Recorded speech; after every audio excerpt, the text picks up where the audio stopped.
திருக்குறள் சிந்தனை. மழையானது எல்லை மீறி அளவு கடந்து பொழியுமானால் எங்கும் வெள்ளமே பொங்கி துன்பமே நேர்ந்துவிடும்.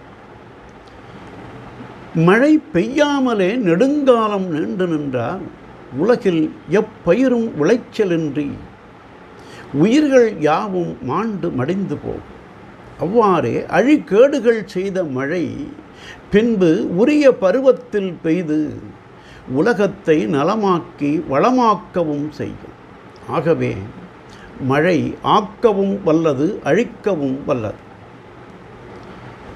இதனால் மழையினுடைய வலிமையும் தன்மையும் நன்மையும் அறியலாகும்.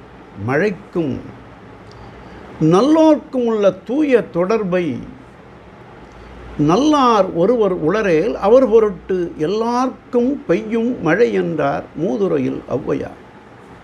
ஆகவே மழை உரிய நேரத்தில் உரிய அளவு பெய்தால் அது பருவமழையாகும். அத்தகைய இனிய மழையை மக்களின் அறச்சிந்தனையால் உரிமையாய் உயர்ந்து விளங்கும் என்றும், மழை மாறி நின்றால் உலகம் துயருறும், மாறாது நின்றால் உலகம் உயர்வாய் ஒளிபெற்று ஓங்கும் என்றும் தெய்வப்புலவர் வான் சிறப்பு அதிகாரத்தில் கெடுப்பதும் கெட்டார்க்குச் சார்வாய் மற்றாங்கே எடுப்பதும் எல்லாம் மழை என்றார்.